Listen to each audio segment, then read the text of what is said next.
قرآن کا نظر آتش کوئی نہیں کر سکتا۔ قرآن کیا ہے؟ قرآن اللہ کا کلام ہے، اور جو اللہ کا کلام ہے وہ بلا کیف ہے، بلا صوت ہے، بلا صورت ہے۔ اس کی آواز کوئی نہیں، اس کی صورت کوئی نہیں، اسے کوئی دیکھ نہیں سکتا، اسے چھو نہیں سکتا۔ یہ جسے ہم دیکھتے ہیں، جسے ہم چھوتے ہیں، جسے ہم پڑھتے ہیں، یہ قرآن کا نسخہ ہے۔ قرآن تو کلام ہے، کلام اللہ کی صفت ہے، اللہ کی صفت کو زوال نہیں ہے۔ سر تو ہلا دیں، فرمائیے تو صحیح، ایسے ایسے تو کریں۔ قرآن کی بے حرمتی نہیں، قرآن کے ایک نسخے کی بے حرمتی ہے، مگر وہ قرآن کے نسخے کی بے حرمتی، وہ بھائی مثال کی بے حرمتی اصل ہی کی بے حرمتی ہوتی ہے۔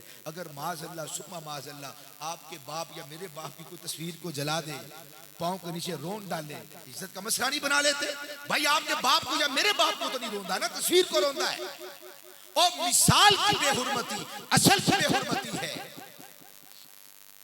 تو قرآن کے نسخے کو جلانا در حقیقت یہ اتنا بڑا کفر ہے، اور اتنی بڑی یہ جسارت ہے، اور اتنا بڑا گناہ ہے کہ جیسے اصل کی بے حرمتی ہے۔ اور ان وجوہات میں ایک ہماری وجہ ہے چونکہ، تو اس پر ہمیں کیا کرنا چاہیے؟ ہمیں قرآن و سنت سے محبت اور پیار کرنا چاہیے، ہمیں پڑھنا چاہیے، اپنی اولاد کو تربیت دینی چاہیے۔ سارے کام مولویوں دے والے نہ کر چھڑیا کر۔ آپ آتے کب ہیں مولویوں کے پاس؟ آپ اولاد کو کب بٹھاتے ہیں مولویوں کے پاس؟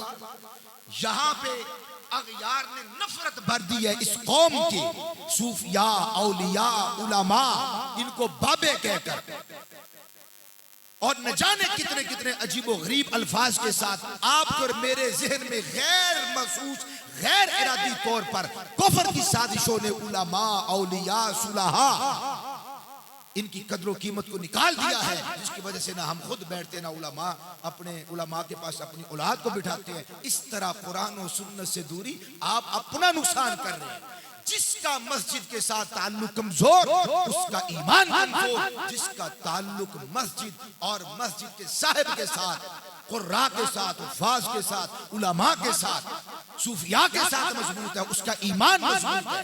تو میرے دوستو، ایمان کو مضبوط کریں، ایمان اور قرآن کے ساتھ جڑیں، اپنی اولاد کو جوڑیں، اور حکومت وقت اور جتنی اسلامی حکومتیں ہیں وہاں تک آپ یہ مت سمجھیں کہ اس وقت آپ کی آواز نہیں جاتی، نہیں پہنچتی۔ آپ ایک کلک کرتے ہیں، نہ جانے کتنے شہروں میں، کتنے ملکوں میں آپ کی وہ پوسٹ کی صورت کے اندر آپ کا وہ پیغام پہنچ جاتا ہے، اپنوں کے پاس بھی، اغیار کے پاس بھی۔ اور اس بات کا پرزور مطالبہ کریں، اگر آپ یہ اس طرح کی گستاخیاں رکوانا چاہتے ہیں تو عالم اسلام کو مل کر عالمی کورٹ، عالمی عدالت کے اندر، اور متحدہ جو اقوام متحدہ ہے اس کی اجلاس کے اندر، اور جتنے بھی فورم ہیں وہاں تک اپنی آواز کو لے کر جائیں، اور مضبوط ترین مقدمہ لڑیں۔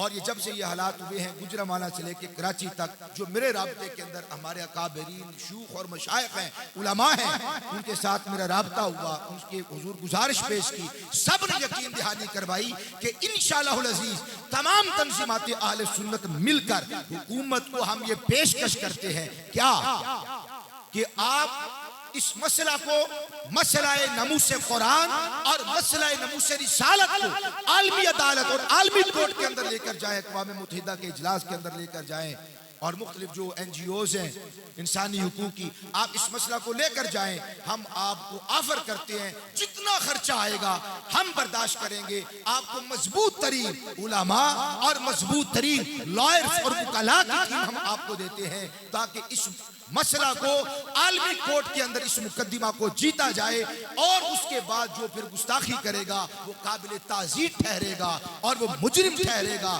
اور اس کو سزا ہوگی۔ اس کے علاوہ آپ کے پاس کوئی طاقت نہیں ہے۔ آپ روڈ بلاک کریں، آپ اپنی املاک کا نقصان کریں، آپ جو مرضی کر لیں، جس نے دل دکھایا ہے، بے حرمتی کی ہے، گستاخی کی ہے نسخے کی، یا اس مسئلے ناموس قرآن اور مسئلہ ناموس رسالت کی، آپ اس کو ٹھکانے نہیں لگا سکتے۔